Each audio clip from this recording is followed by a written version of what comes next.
Buenos días. ¿Se escucha? Buenos días.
que antes no existían y se organiza en lo que conocemos como estados.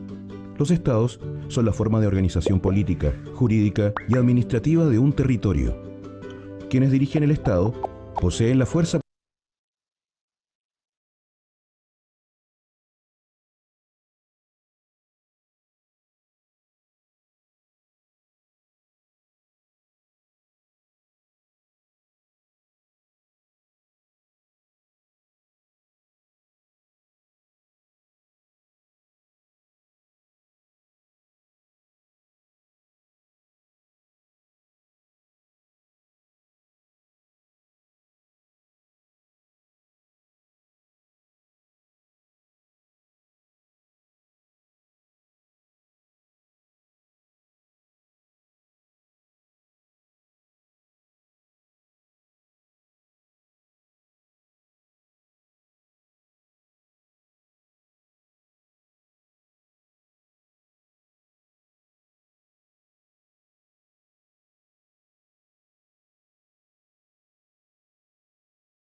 ¿Qué tal? Buenos días. Estamos por iniciar el diplomado. Vamos a esperar que...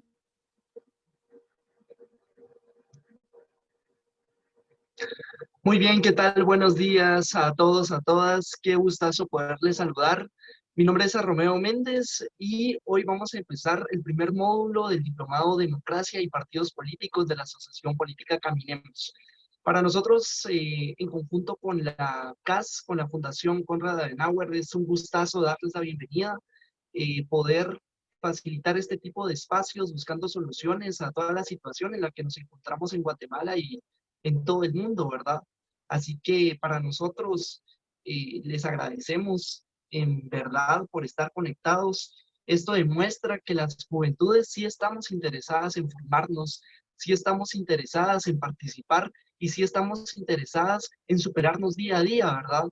Así que hoy tengo el gustazo de poderles presentar a, a nuestra conferencista después de unas palabras de la representante de la Konrad Adenauer. Hoy estaremos abordando el tema los derechos de los pueblos indígenas, protección internacional y nacional, derechos específicos de los pueblos indígenas a cargo de la licenciada Gabriela Contreras.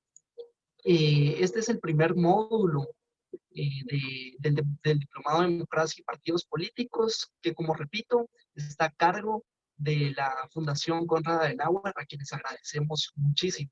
Quiero saludarles a todos, sin embargo, quiero darle un cordial saludo a la licenciada Ana Gabriela, también Cintia Fernández y también al representante de la Fundación Konrad Adenauer, Rudolf, a quien saludo muy, muy cordialmente. Quiero cederle la palabra a Cintia Fernández. Por favor, Cintia, todo tuyo el micrófono para escuchar eh, tus palabras de bienvenida. Así que queden todos y todas bienvenidos al diplomado.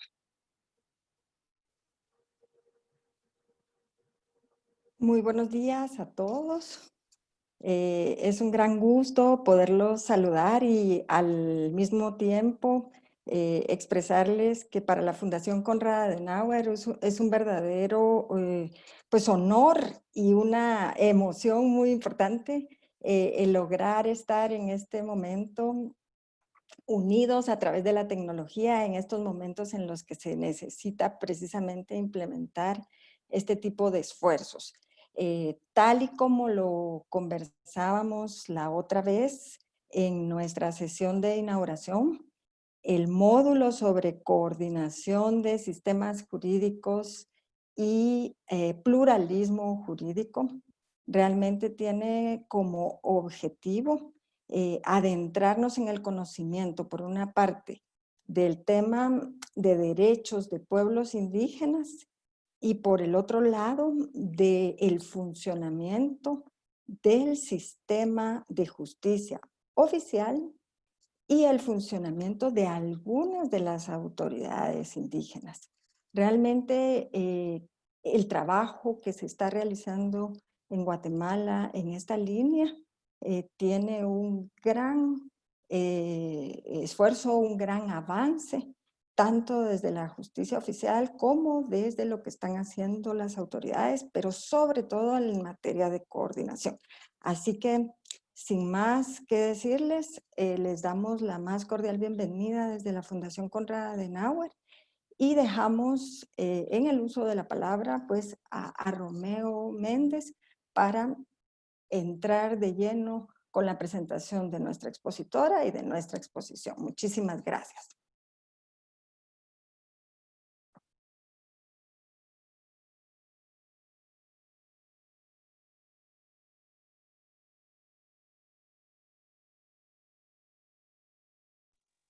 Muy bien, muchísimas gracias, Cintia. Gracias por tus palabras. Y bueno, procedo a presentar a la conferencista de hoy, quien es Ana Gabriela Contreras García. Ella tiene 17 años de experiencia profesional en el ámbito del fortalecimiento al sistema de justicia y el derecho internacional de los derechos humanos, trabajando en propuestas de reforma constitucional, legislativa, reglamentaria y de fortalecimiento institucional con un enfoque participativo. Durante este periodo se ha desarrollado por al menos 10 años como funcionaria y consultora de la ONU, por lo que cuenta con profundo conocimiento de sus mecanismos de trabajo y de los estándares del Sistema Universal de Protección de los Derechos Humanos. Ha desarrollado experiencia en estrategias de incidencia, en facilitación de espacios de discusión y diálogo y en la sistematización de procesos participativos. Cuenta con experiencia profesional en el Estado, en la academia, en la sociedad civil y en la cooperación internacional. A nivel académico, ha fungido como catedrática universitaria, investigadora y coordinadora de programas formativos. Así que quiero darle la cordial bienvenida a la licenciada Ana Gabriela Contreras García, a quien agradezco muchísimo por su tiempo y por su dedicación en esta conferencia. Antes de cederle la palabra a la licenciada, quiero comentarles de que vamos a hacer esta conferencia bastante participativa, así que si ustedes tienen alguna duda, alguna pregunta, pueden escribirla por medio del chat y yo voy a estar moderando las preguntas con la licenciada a fin de poder responderlas. Así que muchísimas gracias por su participación. Dejo el uso de la palabra a la licenciada Ana Gabriela. Muy buenos días. Primero quiero agradecer a la Fundación CAS y a la Asociación Caminemos por la invitación a conversar el día de hoy con ustedes. Es un tema muy importante para Guatemala, es un tema bastante complejo, pero a mí me gustaría pues que empecemos partiendo de una reflexión personal sobre nuestra identidad para que podamos, partiendo de ahí, pues ya entrar a este tema tan importante. Hoy vamos a hablar entonces de los derechos de los pueblos indígenas, que son, y su protección nacional e internacional. Lo primero que quisiera que hiciéramos para ahondar en el tema es pensar cada uno de ustedes qué palabra describe mejor su identidad. Cuando hablamos de identidad estamos hablando de quiénes somos. Y aquí, pues algunas nos definimos como mujeres, podemos definirnos como personas indígenas, como personas mestizas, como madres, como padres. Hay muchas palabras a través de las cuales podrían describirse eso que nosotros somos, quiénes somos. Quisiera que para empezar ustedes puedan pensar y escribir en un papel o compartir en el chat qué palabra creen que describe mejor su identidad, cuál es la importancia de esa identidad, porque alrededor de este concepto es que vamos a trabajar el día de hoy. Alrededor de la identidad es que se desarrolla un conjunto y una serie de derechos. Y mientras pensamos y compartimos un poco este tema de la identidad al que vamos a regresar al finalizar la exposición, pues le pediría a Romeo que empecemos con el video introductorio, que me gustaría que vean con algunos elementos generales antes de entrar a la parte conceptual ya sobre los derechos de los pueblos indígenas.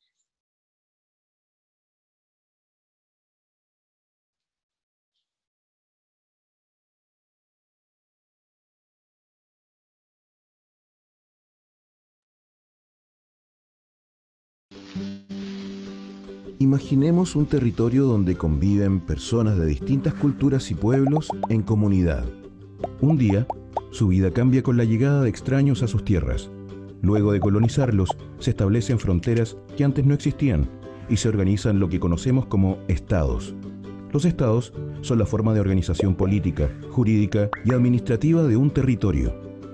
Quienes dirigen el estado poseen la fuerza para controlar lo que sucede dentro de aquel espacio territorial. En este mundo imaginario, los estados van estableciendo fronteras que no necesariamente respetan las identidades culturales preexistentes. Así, podemos distinguir entre las naciones que se refieren a una identidad cultural, a un sentido de pertenencia de una comunidad. Y el Estado, que son una entidad jurídica y administrativa establecida por un grupo de personas. En nuestro mundo imaginario se establecieron varios estados, pero que dividieron a varias naciones. En el mundo se ha vivido algo similar con los procesos de colonización de Occidente en los distintos continentes. Los samis. En el norte de Noruega, Suecia, Finlandia y Rusia viven unas 40 a 50.000 personas que se identifican con el pueblo sami. Se trata de una sola nación, pero que está esparcida en 4 estados. El estado de Noruega aceptó el autogobierno sami, es decir, les permitió a los sami que conservaran sus propias instituciones políticas, jurídicas, económicas, sociales y culturales. Incluso permitió tener un parlamento paralelo y un distrito administrado autónomamente. Pero además, a los sami se les permitió participar plenamente en la vida política, económica, social y cultural del Estado de Noruega. De este modo, se da una convivencia entre los noruegos y los sami, respetando las culturas y tradiciones de aquella nación originaria. Acá en América Latina tenemos el ejemplo de Colombia. En Colombia existen 90 pueblos indígenas reconocidos por el Estado que representan el 3,3% de la población total. Sin embargo, ellos concentran cerca del 25% del territorio. Los derechos colectivos que la Constitución les entrega les permiten también vivir de manera autónoma, es decir, respetando sus instituciones y sistemas de gobiernos indígenas propios, lo que está asociado a la disposición de medios que permitan financiar su autonomía. En este caso, los pueblos indígenas administran sus territorios, justicia, políticas públicas e incluso su economía, además de contar con cupos especiales en el Congreso Nacional. América Latina presenta una de las realidades más diversas del planeta, con más de 800 pueblos o naciones originarias, que conviven entre las fronteras de los 23 países del continente y que tienen una identidad propia.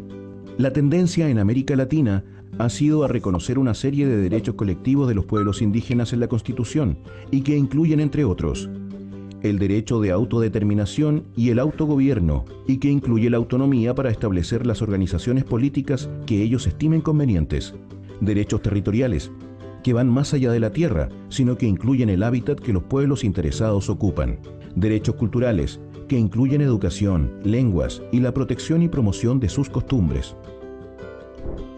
Respetar las diferentes manifestaciones culturales en la administración de justicia, lo que se denomina como pluralismo jurídico, el derecho de los pueblos indígenas a los recursos naturales existentes en sus tierras y la protección especial que requieren, incluyendo los de subsuelo.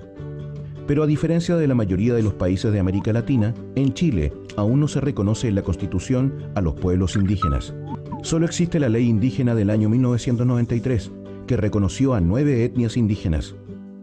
Esto es un problema, por cuanto la ausencia de reconocimiento constitucional limita seriamente la implementación de importantes derechos colectivos, como por ejemplo la autodeterminación. Tipos de reconocimiento. En el actual debate político, en Chile existen 2 planteamientos. Hay quienes prefieren el reconocimiento del Estado de Chile como multicultural, que significa reconocer la diversidad cultural de un territorio, abogando por la coexistencia pacífica y sin tener como foco la igualdad entre los diferentes grupos. Otros actores plantean el reconocimiento plurinacional, que tiene por finalidad reconocer la existencia de diversas naciones al interior de un mismo Estado y que por lo tanto reconoce la autodeterminación como un derecho colectivo de sus miembros. Cualquier debate que se inicie sobre reconocimiento constitucional de pueblos debe incluir la consulta previa, libre e informada a los pueblos indígenas. Lo que la experiencia internacional muestra es que es posible que más de una nación puedan convivir dentro de un mismo Estado, pero esta convivencia debe basarse en la buena fe y la aceptación del otro como un interlocutor legítimo. Se trata entonces de aprender a convivir en la diferencia.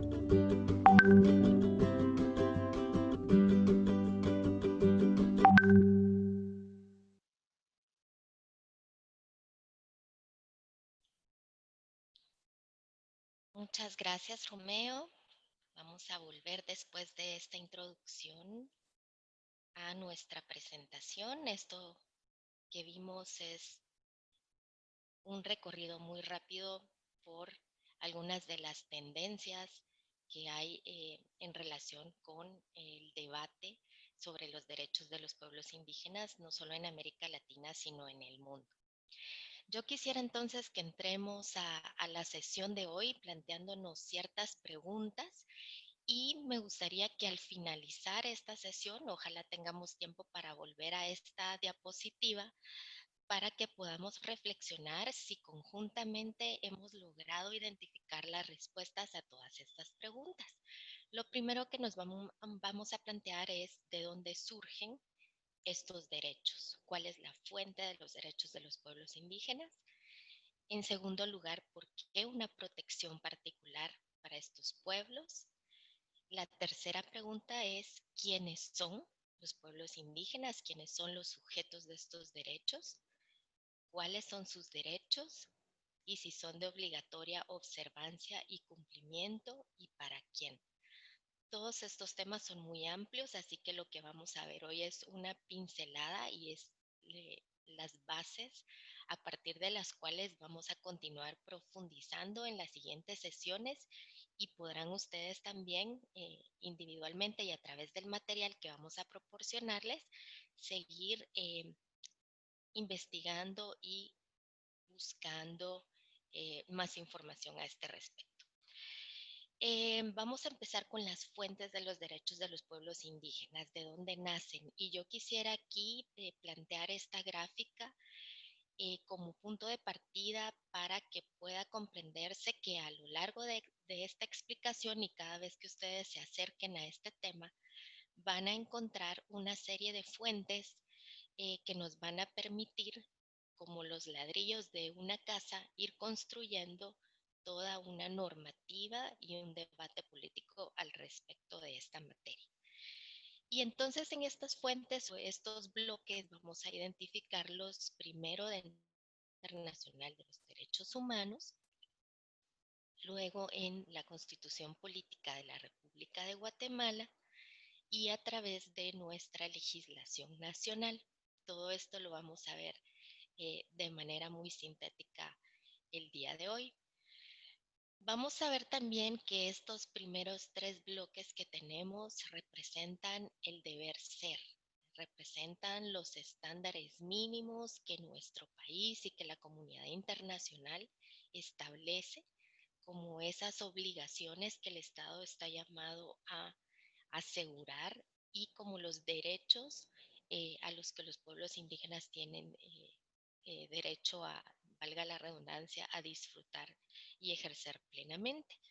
Sin embargo, en el segundo bloque vamos a identificar que la realidad dista mucho de esas previsiones o de esas normas que tenemos establecidas dentro de los primeros tres bloques y vamos a utilizar el concepto de brecha para nombrar esa distancia que tenemos entre lo que marcan los derechos y la realidad. A eso le vamos a llamar brecha en el ejercicio de los derechos. A lo largo entonces de toda mi presentación yo voy a estar haciendo énfasis en estos tres tipos de fuente, que es de donde nacen, jurídicamente hablando, estos derechos que vamos a ver hoy. Es muy importante que entendamos cómo se integran estas fuentes. Como yo les decía, se trata básicamente como de los bloques de una construcción. Están totalmente entrelazados, por lo que no podemos hacer una lectura totalmente independiente unos de otros.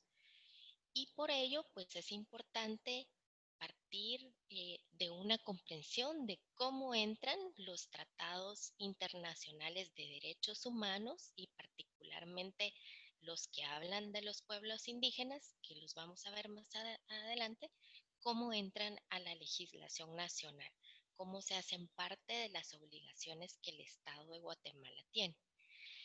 Y aquí pues marcamos como la gran puerta de entrada para toda esta legislación internacional a nuestra Constitución Política de la República de Guatemala.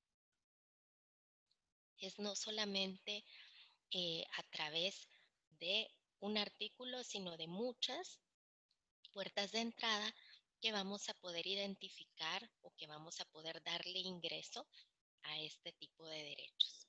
Quiero mencionar acá primero que el Estado de Guatemala, según el artículo 149 de la Constitución, se rige por los principios, reglas y prácticas internacionales. Esto implica que nuestro Estado en su texto constitucional expresamente menciona que el Estado va a adoptar, va a regirse, va a implementar todas aquellas normas y costumbres que en el derecho internacional se consideran como válidas, particularmente las que tienen que ver con la paz, con la solidaridad y con los derechos humanos.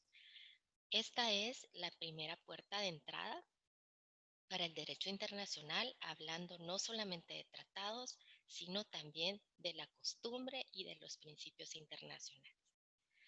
Luego, el artículo 44 de la Constitución hace referencia a la entrada al texto constitucional de todos los derechos que sean inherentes a la persona, aunque estos no estén expresamente señalados en la Constitución. ¿Esto qué quiere decir?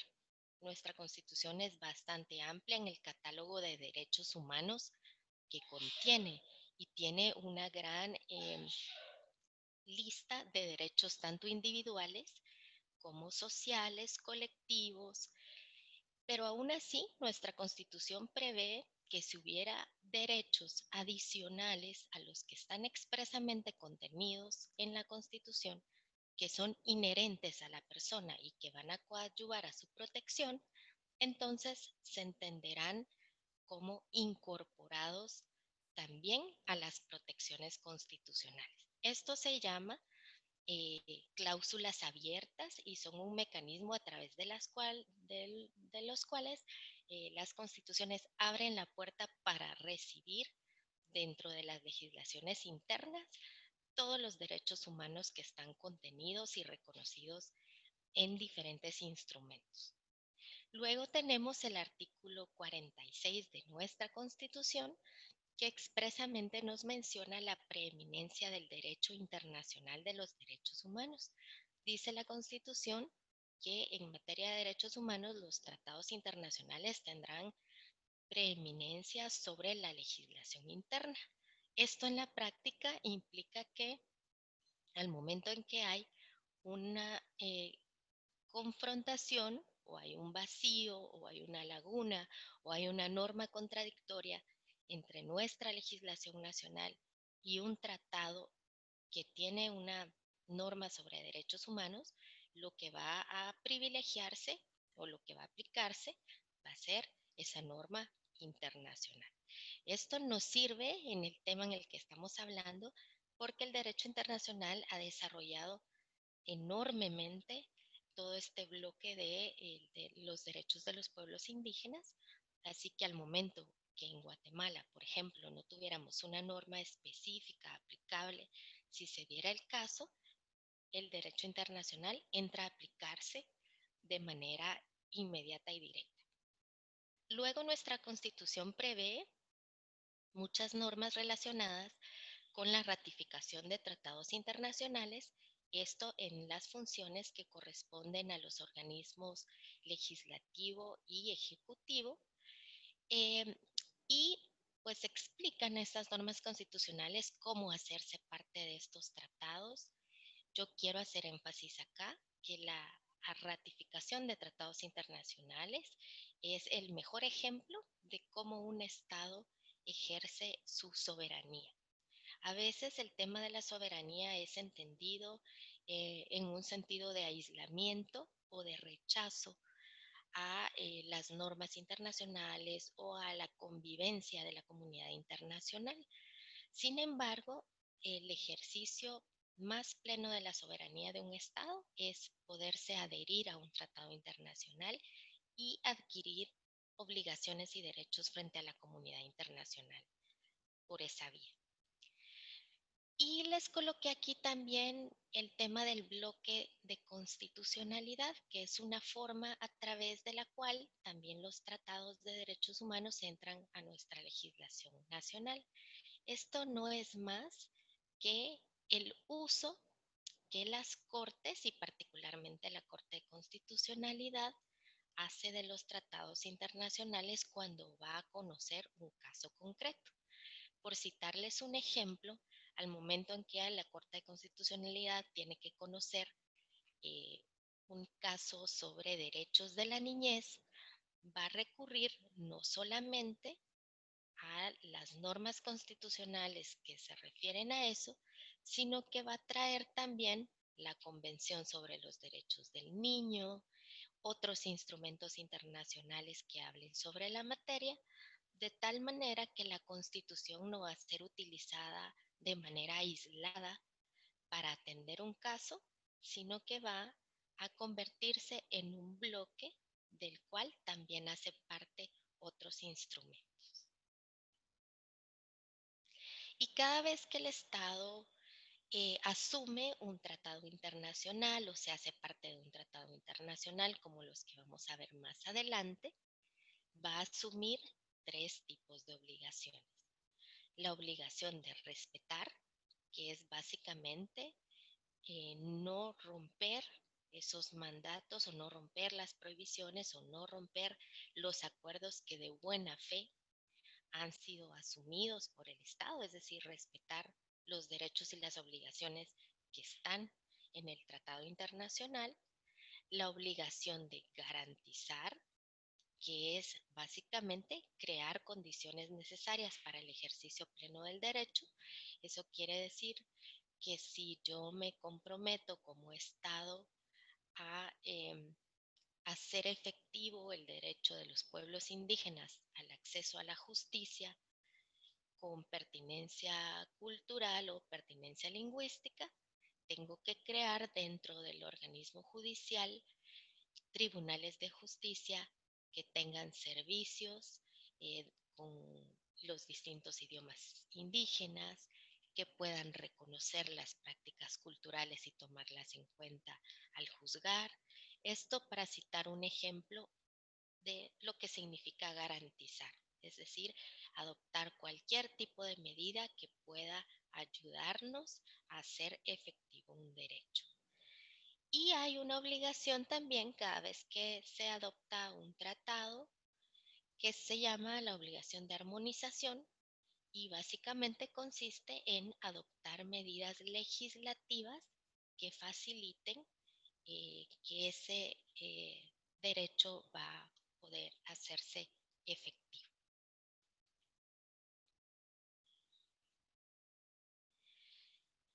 ¿Cuáles son los fundamentos de los derechos de los pueblos indígenas? Algunos de estos los hemos visto muy rápidamente en el video. Yo los he dividido en 4 grandes bloques.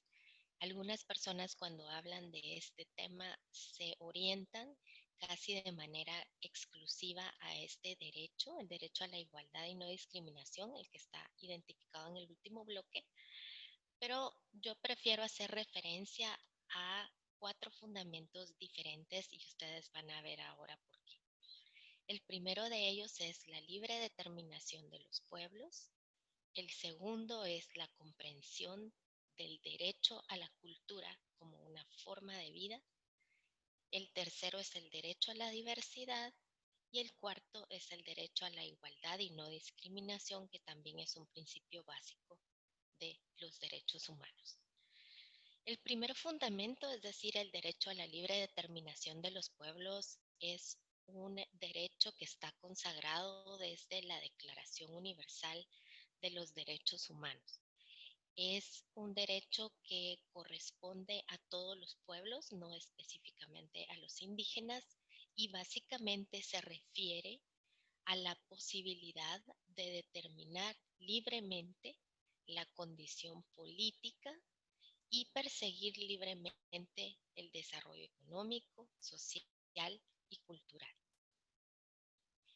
Esto adquiere matices particulares para el caso de los pueblos indígenas. Ya veíamos en el video inicial que se dan algunos ejemplos de cómo el debate político en Chile sobre la constitucionalización de los derechos de los pueblos indígenas se refiere a distintos niveles de libre determinación, algunos de los cuales van desde la autonomía y el autogobierno hasta otros de menor eh, nivel que tienen que ver simplemente con el reconocimiento de la pluriculturalidad de una sociedad sin referirse a la autonomía como tal.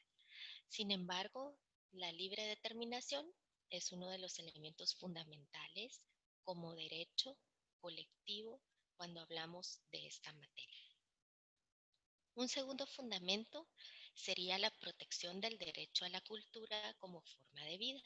Resulta que el derecho internacional protege la cultura en varios sentidos y en varias formas. Lo protege como expresión artística, por ejemplo, o expresión cultural.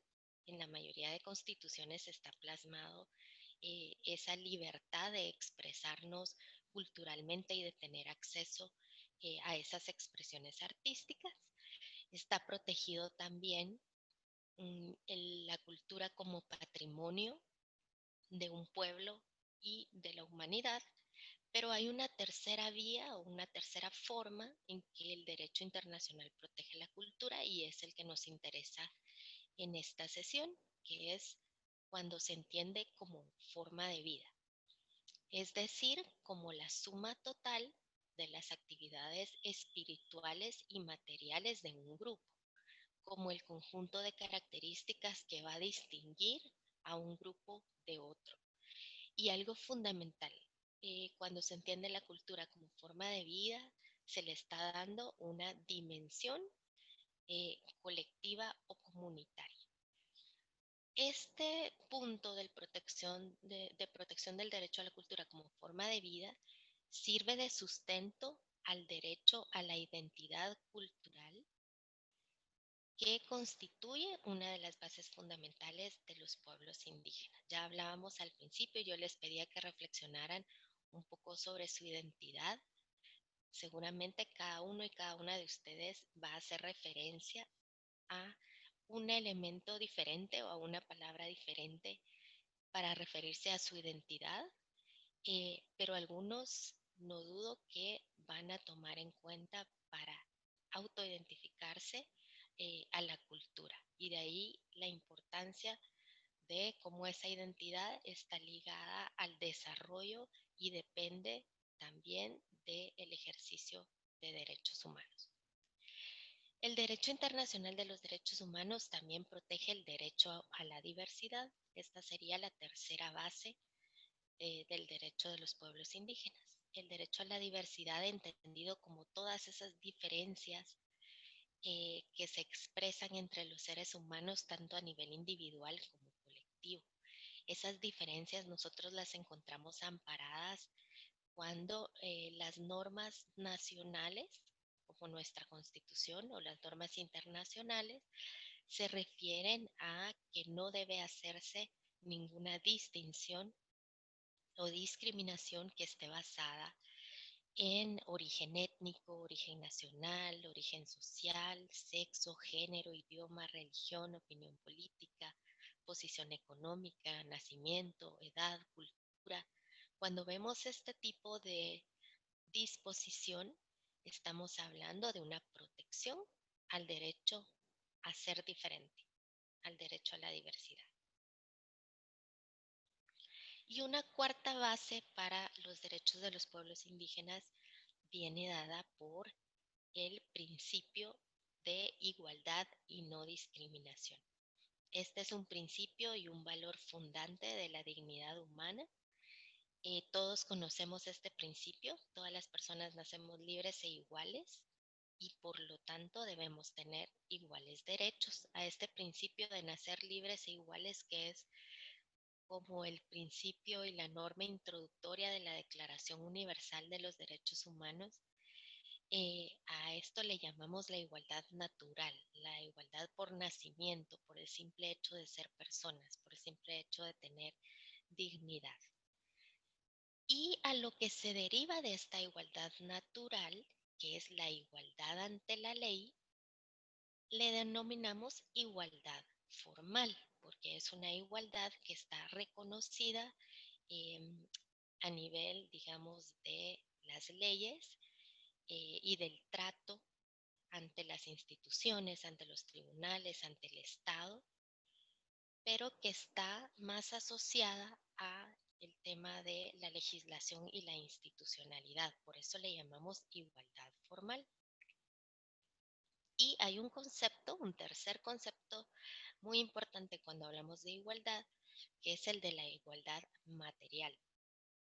Podemos nacer libres e iguales, podemos tener iguales derechos reconocidos en la legislación, pero resulta que en la práctica el ejercicio de estos derechos va a presentar desventajas o diferencias para ciertos grupos. Esas diferencias pueden responder a situaciones o condiciones naturales, como podrían ser la edad, o a desventajas o situaciones creadas, como puede ser la desigualdad económica. Aquí es donde entra el concepto de equidad, cuando hablamos que no podemos tratar de igual forma a desiguales, por lo que se busca medios que ayuden a lograr que el ejercicio de derechos pueda ser pleno para todos a pesar de esas diferencias y que esas diferencias que ya veíamos en el punto anterior, que son entendidas como diversidad, puedan ser respetadas.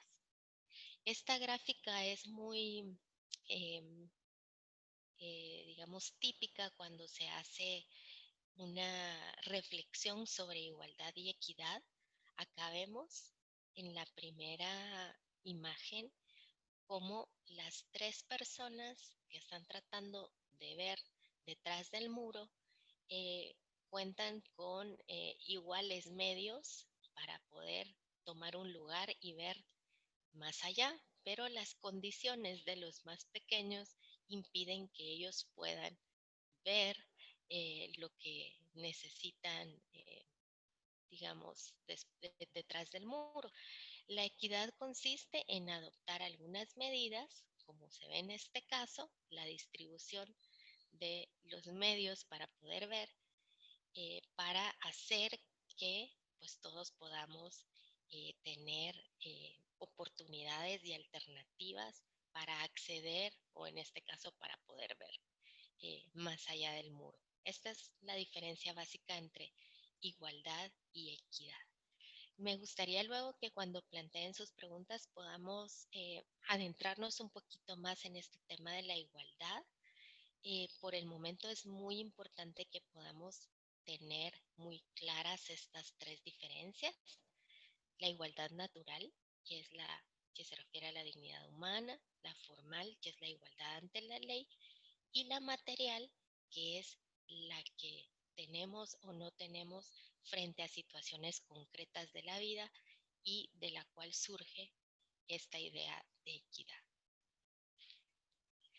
Estas situaciones de desigualdad material son también un fundamento para la existencia de los derechos específicos, que son los aplicables a ciertos grupos en función de sus condiciones y de sus circunstancias particulares y de las acciones afirmativas. Los derechos específicos podemos asociarlos en muchos casos a grupos de personas en particular. Aquí podemos mencionar ejemplos como los derechos de la niñez, los derechos de las mujeres, el caso que estamos viendo hoy, los derechos de los pueblos indígenas, y pues es en búsqueda de esa superación de las condiciones de desigualdad que estos derechos nos van a ayudar. Hay dos conceptos también muy importantes cuando estamos hablando de estos temas de igualdad, que son los derechos específicos y las medidas o acciones afirmativas. Todos estos conceptos son muy importantes antes de que fijemos el concepto de derechos de pueblos indígenas como tal, porque son la base que van a permitir que ustedes luego puedan definir con mucha claridad qué son esos derechos y cuáles son y de dónde surgen. Entonces, ¿qué son los derechos específicos? Son derechos humanos atribuidos a ciertos grupos con características particulares que por su condición requieren una especial atención desde el derecho o desde el Estado. ¿Qué son las medidas o acciones afirmativas? Generalmente se conocen como discriminación positiva. Yo aquí les he puesto un signo de alto eh, para recordar que no es esta la denominación más adecuada, porque se trata de medidas especiales, temporales, que se van a adoptar para equiparar a ciertos grupos en el ejercicio de un derecho humano. Entonces dábamos como ejemplos de los derechos específicos, los derechos de las mujeres, los derechos de la niñez, los de los pueblos indígenas, y las medidas afirmativas. El ejemplo que vamos a utilizar sería las cuotas de participación política para mujeres y pueblos indígenas, que lo que hacen es sobre el derecho a la participación política establecer una medida especial. Conceptualmente es de carácter temporal, porque entendemos que en algún momento vamos a superar esas desigualdades y que entonces ya no vamos a necesitar esas medidas afirmativas, pero que las necesitamos en determinado momento para que ciertos grupos puedan ejercer un derecho humano. Cualquier duda que tengan sobre estos dos conceptos, los vamos a, la vamos a despejar ahora que tengamos las preguntas. Como consecuencia del principio de igualdad tenemos la prohibición de discriminación. Esto también es un elemento fundamental cuando hablamos de derechos humanos en general. La prohibición de discriminación ya es entendida como parte de la costumbre internacional, aun si no estuviera escrita en una constitución, en una ley, en un tratado. Es un valor, al igual que el principio de igualdad. La prohibición de discriminación es algo en lo que la comunidad internacional en su conjunto ha coincidido que es algo universal. Y yo les he traído pues un concepto de discriminación o trato discriminatorio, también extraído del derecho internacional de los derechos humanos. No vamos a profundizar ahora en esto, sino más bien en el tema de derechos, pero no podemos avanzar sin hacer también una reflexión de que estos derechos específicos de los que hemos hablado buscan superar la discriminación contra grupos particulares. Vamos a entender entonces por discriminación una distinción, exclusión, restricción o preferencia basada en algún motivo. Puede ser de origen nacional, étnico, puede ser edad, puede ser cualquier otro de los que hemos visto que tienen que ver con la diversidad, y que tiene por objeto o por resultado anular o menoscabar el ejercicio de un derecho en cualquier esfera de la vida. Por objeto o por resultado quiere decir que puede ser que la distinción o la acción o la omisión tal vez no tenía la intención de dejar por fuera a un grupo en particular, pero resulta que el resultado de haber aplicado cierta norma, de haber aplicado cierta acción, eh, dejó sin posibilidad a una persona o a un grupo de ejercer sus derechos humanos. Entonces nos encontramos frente a una acción o una omisión discriminatoria o un trato discriminatorio. Algo muy importante cuando estamos hablando de derechos específicos es que no toda diferenciación es discriminación. Como estamos viendo en este concepto, la discriminación va a estar asociada siempre a anular o menoscabar un derecho humano o una libertad fundamental. Pero si la diferenciación nosotros la hacemos o el derecho la hace con un fin legítimo en una sociedad democrática y es una diferenciación que es proporcional, adecuada a los fines del Estado y de la Constitución, pues esa diferenciación es permitida, es adecuada y puede ser pues consagrada eh, en el derecho.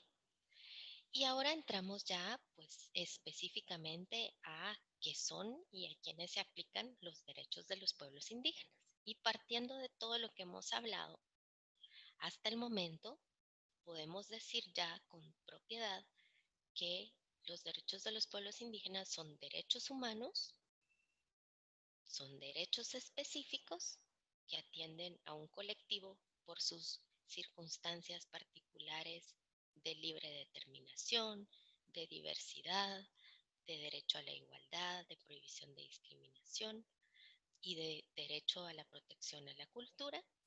Son derechos de carácter colectivo porque corresponden a un grupo que comparte ciertas características. Y esas características las vamos a ver ahora. ¿Cómo podemos saber a quiénes se aplican los sujetos, a quiénes se aplican los derechos de los pueblos indígenas? ¿Quiénes son los sujetos? Y aquí, pues el convenio 169, que es el instrumento más conocido, digamos, en esta materia y sobre el cual vamos a ver ahora en unos minutos un pequeño video. El convenio 169 nos habla que el titular de estos derechos va a ser un grupo de personas que comparte estas características. Descender de poblaciones que habitaban en el país o en la región en la época de la conquista o colonización o en la época que se establecieron las actuales fronteras de los estados, que es lo que veíamos en el video inicial, cómo se establecen las fronteras, haciendo omisión de cómo los pueblos indígenas habitaban los territorios y son también grupos de personas que conservan todas sus instituciones o parte de sus instituciones sociales, económicas, culturales y políticas, es decir, las que estaban vigentes antes de ese proceso de colonización del que estamos hablando, y que mantienen una conciencia de su propia identidad como indígenas. Estos tres elementos son clave para determinar a quiénes se van a aplicar y quiénes son los sujetos de los derechos específicos de los pueblos indígenas. ¿Qué hay de la aplicación de los derechos humanos, del resto de derechos humanos? ¿Les aplican también a los pueblos indígenas? Pues sí, como se menciona en la segunda parte de esta diapositiva, los indígenas tienen derecho, como pueblos y como individuos, a disfrutar plenamente y sin discriminación de los derechos humanos y de todas las libertades fundamentales reconocidos en las normas de derechos humanos, pero en este caso hay una obligación adicional de los estados, que es asegurar que este ejercicio de derechos va a poder hacerse con pertinencia cultural y lingüística. De acá surge esta obligación de que todos los servicios del Estado, todos los servicios públicos de salud, de justicia, etcétera, sean brindados en los idiomas mayas, que sean que integren la cosmovisión de los pueblos, que reconozcan las prácticas culturales al implementarse. Entonces, cuando hablamos de derechos que asisten o que les corresponden a los pueblos indígenas, hablamos tanto de sus derechos específicos, a los cuales ya hemos hecho referencia y que vamos a ver ahora rápidamente enlistados, pero también a los derechos humanos en general que tienen que ser aplicados con pertinencia cultural y lingüística. Si tenemos que pensar entonces dónde están consagrados y desarrollados los derechos de los pueblos indígenas, encontramos en el centro a nuestra Constitución, que en el artículo 4 habla de la libertad de igualdad, y en dos artículos muy importantes, reconoce la existencia de los grupos étnicos de ascendencia maya y reconoce el derecho a la identidad cultural. Esto está en los artículos 58 y 66 que vamos a ver ahora. Y agregamos a esto también de dónde están consagrados y desarrollados los derechos de los pueblos indígenas a las normas que hablamos de derecho internacional de los derechos humanos que permiten que los tratados internacionales como el Convenio 169 de la OIT y la Declaración de la ONU sobre pueblos indígenas pues puedan ser parte integrante de ese reconocimiento. Como decíamos al inicio, estos son como bloques que hacen parte de la construcción de una casa eh, que permite dar una protección amplia. Si nosotros sacáramos alguno de estos ladrillos de la casa, seguramente las protecciones adicionales que tenemos nos van a permitir seguir gozando de estos derechos. La Constitución de Guatemala reconoce los derechos de los pueblos indígenas de una forma que es ya bastante amplia, aunque podría ser mucho más amplia. Eh, Reconoce hoy el derecho de las personas y las comunidades a su identidad cultural, hablando de idioma, costumbres y valores. Reconoce, como ya decía, que Guatemala está formada por distintos grupos étnicos de ascendencia maya y reconoce, respeta y promueve las formas de vida, costumbres, tradiciones, formas de organización social, uso del traje indígena e idiomas. Cuando la Constitución guatemalteca habla de formas de vida y formas de organización social de los pueblos indígenas, estas frases son más que suficientes para poder incorporar las formas propias de organización de las comunidades, las formas propias de impartir justicia y en general todo el modo de vida de los pueblos indígenas.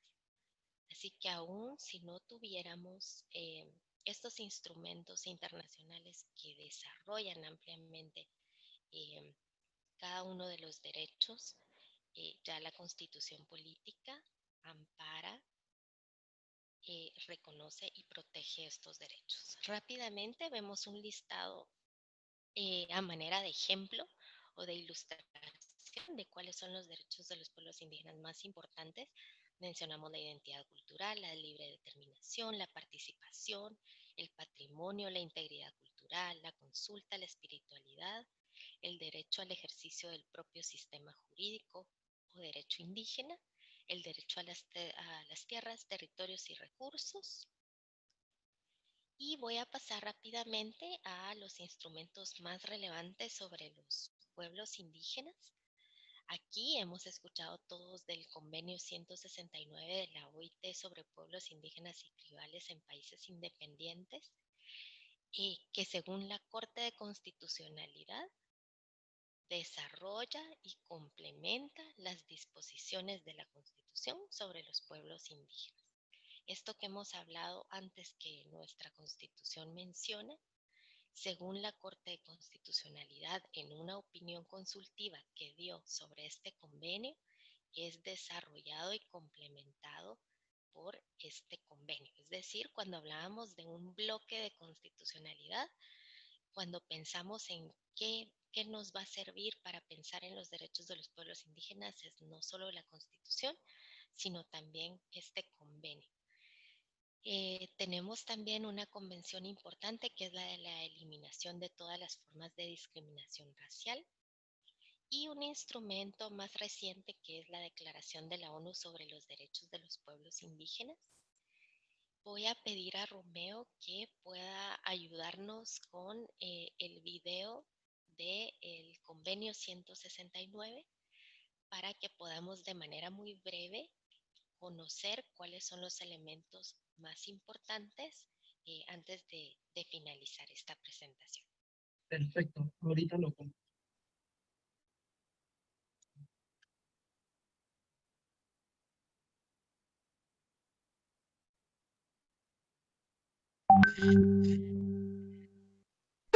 ¿Qué es el Convenio 169 de la OIT?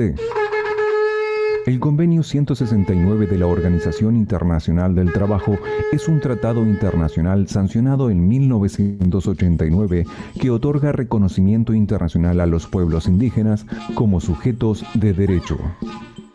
¿Qué derechos otorga? Los gobiernos deberán consultar a los pueblos interesados mediante procedimientos apropiados y en particular a través de sus instituciones representativas cada vez que se prevean medidas legislativas o administrativas susceptibles de afectarles directamente. Las consultas deben efectuarse de buena fe y con finalidad de llegar a un acuerdo o lograr el consentimiento acerca de las medidas propuestas.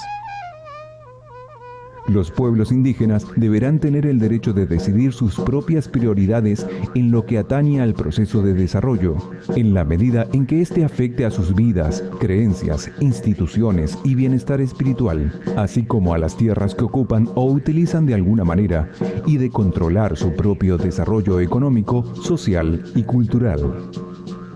Los pueblos tienen derecho de conservar sus costumbres e instituciones propias. En este convenio, el concepto de tierras pasa a ampliarse al de territorios, lo que cubre la totalidad del hábitat de las regiones que los pueblos ocupan o utilizan de alguna otra manera.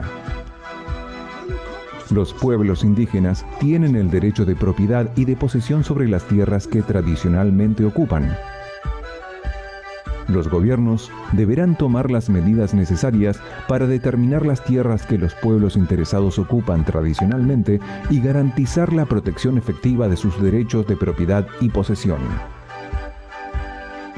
El Convenio 169 también establece que los pueblos deberán garantizar 1. Acceso al empleo, incluidos los empleos calificados y las medidas de promoción y de ascenso.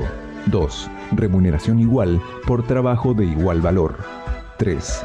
Asistencia médica y social, seguridad e higiene en el trabajo, todas las prestaciones de seguridad social. 4. Derecho de asociación, derecho a dedicarse libremente a todas las actividades sindicales para fines lícitos y derecho a concluir convenios colectivos con empleadores o con organizaciones de empleadores. En el Año Internacional de las Lenguas Indígenas debemos bregar por el cumplimiento del artículo 28 que plantea que deberán adoptarse disposiciones para preservar las lenguas y promover su enseñanza y práctica de las mismas. Desde la CLATE celebramos los 30 años de este convenio y hacemos un llamado a los gobiernos a garantizar su efectiva aplicación. Los pueblos indígenas existen y estos son sus derechos.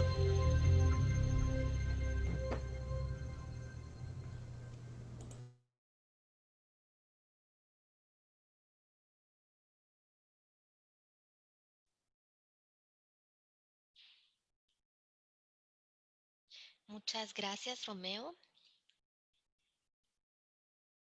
Para ir finalizando y dando tiempo para que podamos plantear las dudas y tener una discusión sobre el tema, me gustaría también mencionar que a nivel nacional tenemos diferentes disposiciones que desarrollan los derechos de los pueblos indígenas. Una de ellas es la Ley de Idiomas Nacionales.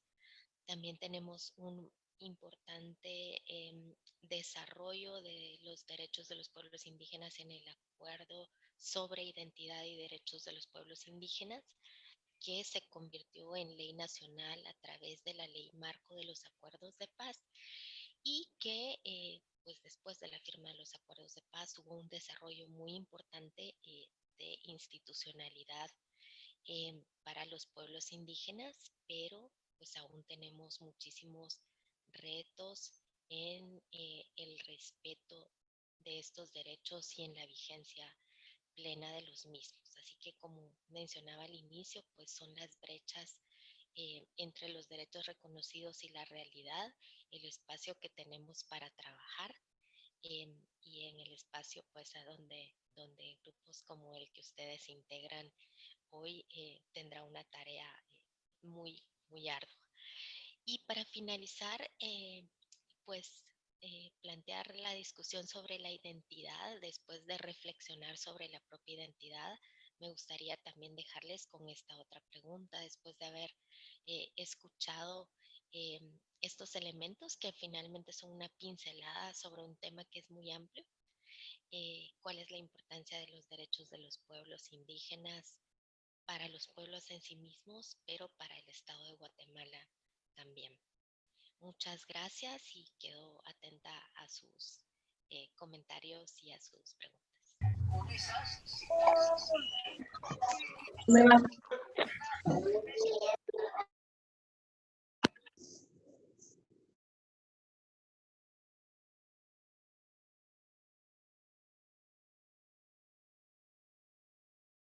Ana Gabriela, por su presentación. Espacio para quienes tengan algunas preguntas, puedan hacerlas ya sea por medio de chat o activar su micrófono en donde van a poder ustedes hacer la pregunta. Quedamos al pendiente para poder empezar a moderar las preguntas.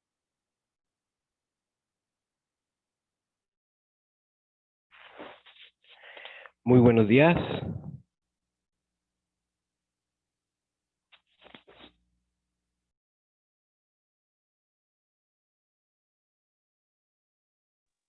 Sí, Estuardo, te escuchamos.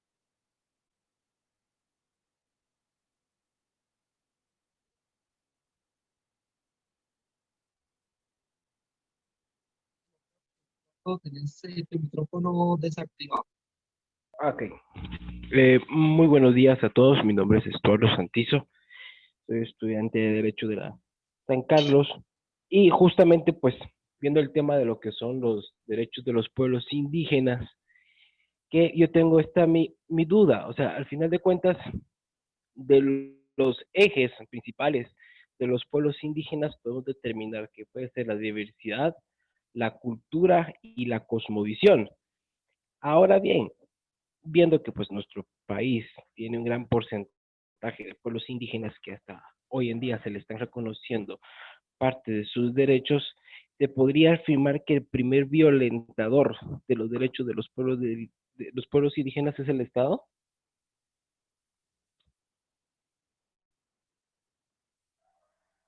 Bien, gracias, Estuardo. Licenciada, no sé si responde de una vez o vemos todas las preguntas. Podríamos hacer unas rondas de 2 o 3 preguntas. Yo anoté acá algunas que fueron puestas en el chat y podríamos aprovechar para responder esta última pregunta. Cada vez que hablamos de derechos humanos, estamos hablando de un sujeto obligado, que es el Estado, a cumplir las 3 obligaciones que hablábamos al principio: respetar, garantizar y armonizar. De tal manera que si el Estado es el responsable de hacer efectivos esos derechos, dando cumplimiento a las obligaciones, estaríamos hablando también que es el Estado quien digamos, en mayor medida tiene la responsabilidad de hacer efectivos los derechos y por tanto su incumplimiento implicaría que el Estado está transgrediéndolos, ¿verdad? Que es el Estado quien no ha establecido condiciones para que los pueblos indígenas se desarrollen a través de sus propias instituciones. eh, y podemos tomar como ejemplo cualquiera de los derechos de los pueblos indígenas que fueron mencionados a lo largo de la presentación y analizar en cada uno de ellos cuál es el nivel de cumplimiento que el Estado tiene en relación con el respeto, con la garantía o con la armonización, y seguramente vamos a encontrar allí deficiencias, incumplimientos u omisiones. Y es ahí justamente pues el trabajo eh, que se hace fundamentalmente desde los pueblos indígenas como sujetos activos de sus propios derechos, buscar que el Estado permita el pleno ejercicio. Hay una pregunta también sobre la discriminación positiva. Yo les decía que esta denominación de discriminación positiva, yo no coincido con ella porque, eh, como vimos, hablar de discriminación siempre entraña el menoscabo de algún derecho o una situación de diferenciación negativa. Entonces, cuando queremos hablar de algo positivo o de una medida que vamos a adoptar para lograr que cierto grupo esté en mayor condiciones de igualdad o de equidad, es mejor hablar de acción afirmativa o de medida afirmativa y descartar el uso de la discriminación positiva.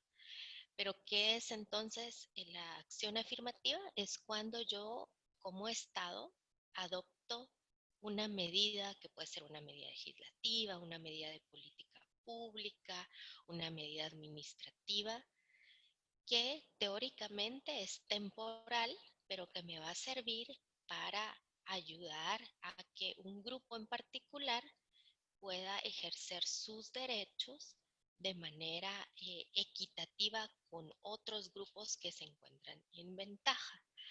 Entonces ahí es donde el ejemplo de las cuotas es el más típico o el ejemplo clásico, cuando un Estado adopta por un tiempo la posibilidad de que haya un número definido de participación de mujeres o de pueblos indígenas. Hoy ya el tema de cuotas prácticamente está descartado porque lo que se busca es la paridad, o sea, 50-50, pero ese es un ejemplo de acción afirmativa. Y hay otra pregunta relacionada con el pluralismo y la necesidad de una reforma constitucional, el pluralismo jurídico. Como vimos en las disposiciones constitucionales que están vigentes y en especial en este artículo constitucional que habla de las formas de vida y formas de organización social, esos conceptos ya incluyen a el ejercicio del derecho indígena por parte de los pueblos. Eso aunado a las disposiciones del Convenio 169 y de otros instrumentos internacionales que hablan expresamente de la posibilidad de los pueblos de resolver sus conflictos de acuerdo con sus propias normas, autoridades y valores, pues eso nos permite, eh, digamos, respaldar jurídicamente eh, el ejercicio del derecho indígena sin una reforma constitucional. Y recordemos también que eh, estas formas de vida de organización social y de resolución de conflictos existen independientemente de que haya o no una legislación que las reconozca o no. En todo caso, esa legislación ya existe y ya es vigente para Guatemala. Otras preguntas. David Martínez le pregunta, ¿cómo puede plantearse la equidad en los derechos humanos? Le leo otra. Edwin de la Cruz, ¿Guatemala ha sido o puede ser sancionada en cumplimiento de los derechos humanos de los pueblos indígenas?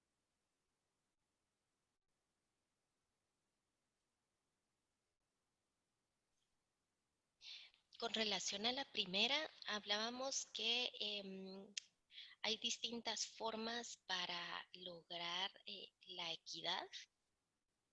Justamente una de ellas es la adopción de acciones afirmativas, que explicamos justamente ahora.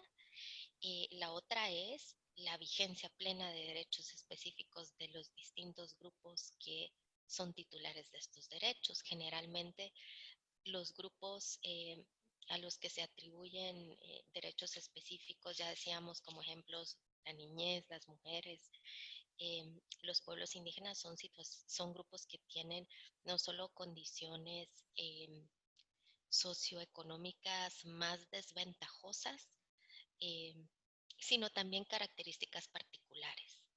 Entonces, la vigencia plena de estos derechos pues coadyuva a que se equiparen en su ejercicio al resto de la población en un estado. Pero la adopción de las medidas en la práctica es lo más importante, es cómo se implementan políticas públicas a través través de las cuales se puede hacer efectivo esto que ya estamos hablando en la legislación, ¿verdad?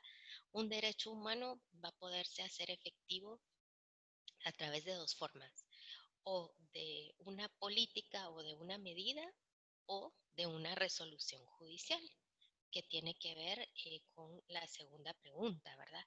La responsabilidad internacional del Estado de Guatemala ha sido discutida en la Corte Interamericana de los Derechos Humanos en casos que tienen que ver con la afectación a los pueblos indígenas en el conflicto armado interno. Y es en ese marco que sí hay algunas sanciones para el Estado de Guatemala, sanciones económicas, pero también reparaciones relacionadas con las condiciones de vida y con la vigencia de los pueblos indígenas que fueron más afectados por el conflicto armado interno. Y pues la Corte de Constitucionalidad sí tiene muchas sentencias de casos relacionados con pueblos indígenas, eh, y, digamos, la obligación del Estado de hacer efectivo, por ejemplo, el derecho a la educación en los propios idiomas o el derecho que tienen las mujeres indígenas a no utilizar el uniforme o también dentro del sistema educativo nacional a poder portar su propio traje como elemento de la identidad. Y hay muchos casos que ya han sido conocidos sobre esos temas.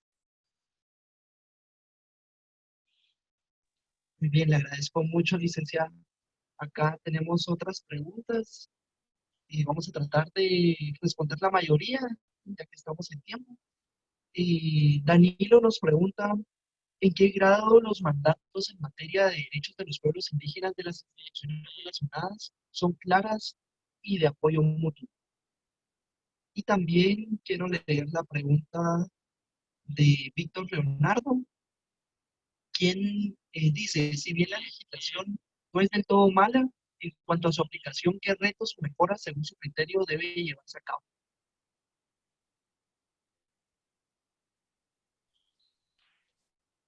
Ambas preguntas están relacionadas. Primero, como decía al inicio, después de los acuerdos de paz se crearon una serie de instituciones encaminadas a coadyuvar al ejercicio de los derechos de los pueblos indígenas.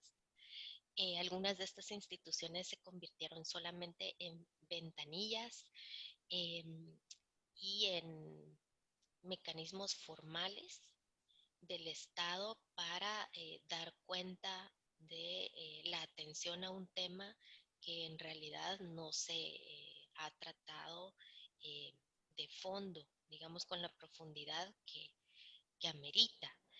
Em, los mandatos de estas instituciones han sido eh, debilitados también con el paso del tiempo, ¿verdad? El Acuerdo sobre Identidad y Derechos de los Pueblos Indígenas buscaba realmente que estas instituciones eh, fueran una expresión de un Estado pluricultural, donde coexisten diferentes culturas, todas con el mismo valor, pero esto en realidad no se ha logrado y sí ha habido un debilitamiento de mandatos, de presupuestos, de estructuras organizativas, y también ha habido en los últimos años un proceso muy fuerte de criminalización de las autoridades indígenas cuando están ejerciendo sus derechos, sobre todo en aquellos casos que tienen que ver con territorio, ¿verdad? Con exploración y explotación de recursos naturales, donde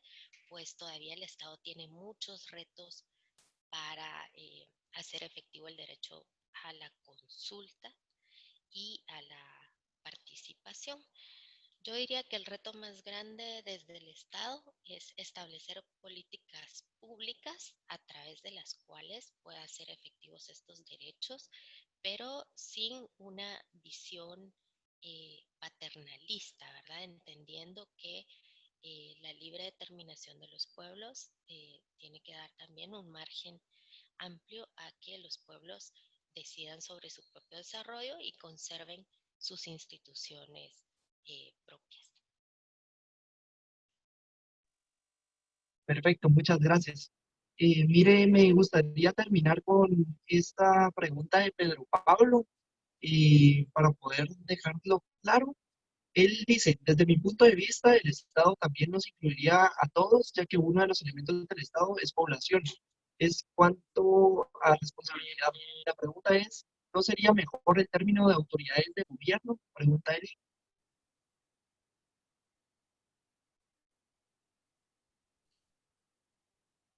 Sí, de hecho tenemos como sociedad, hacemos parte del Estado, ¿verdad? Todos hacemos parte del Estado. Sin embargo, hay una historia planteada de manera muy gráfica en el video inicial de cómo las poblaciones que existían antes de la colonización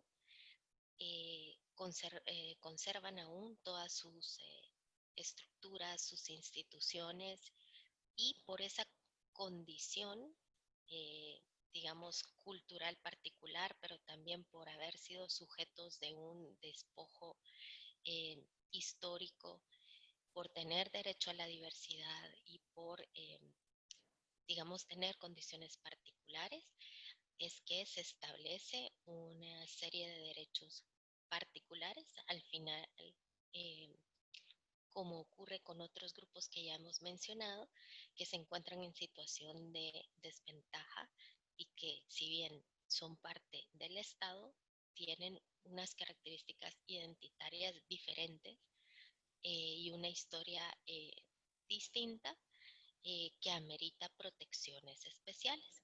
Para todos los ciudadanos existe un catálogo muy, muy amplio de derechos humanos y según eh, el momento en que nos encontremos, la etapa de nuestra vida, nuestra condición, vamos a tener protecciones particulares y determinadas, eh, en todos los casos muy, muy amplias, jurídicamente hablando, aunque siempre con retos para su implementación en el Estado. Pero sí hay que, digamos, reconocer que como sociedad estamos todos siendo parte del Estado y reconociendo también estas diversidades que puede haber dentro del mismo. Bien, muchas gracias. Mire, fíjese que hay una más. De Hugo Leonel Camey. Él pregunta, en Guatemala hay vulneración de los derechos indígenas y a la vez de derechos humanos. ¿En qué momentos son más vulnerables estos?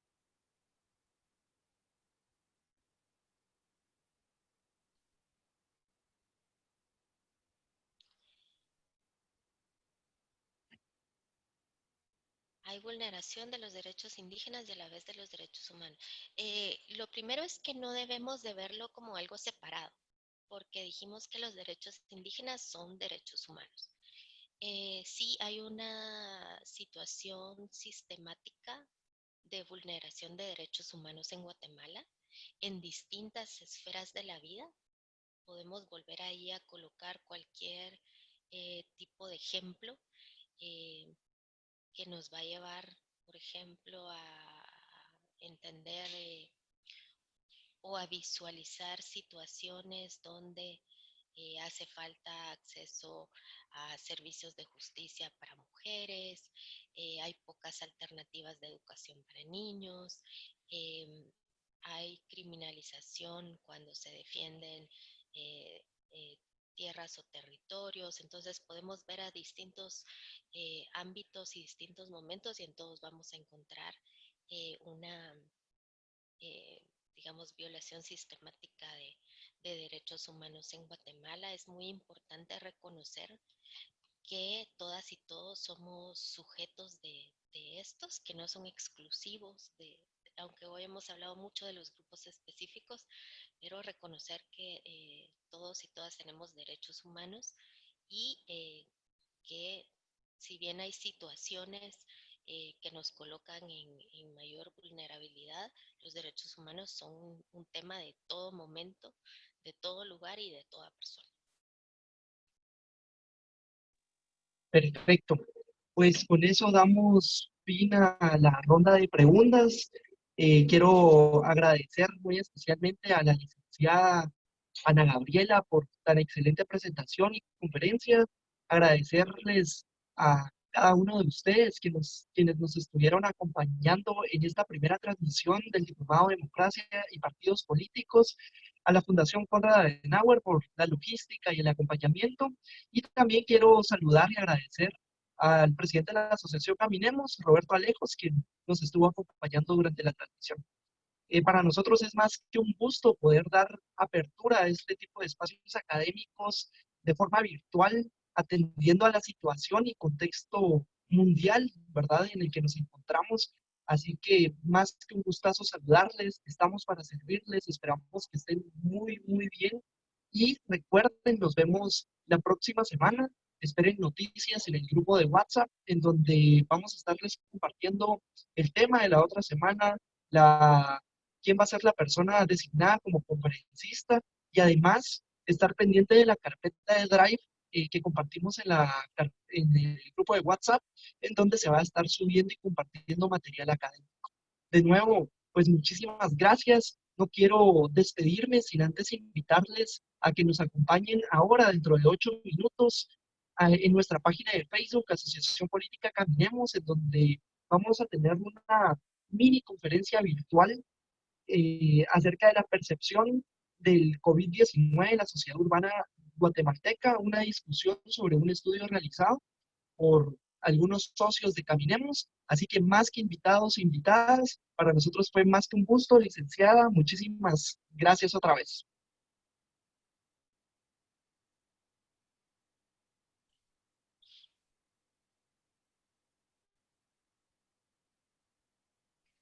Perfecto, damos por finalizada la reunión. Que tengan buen día.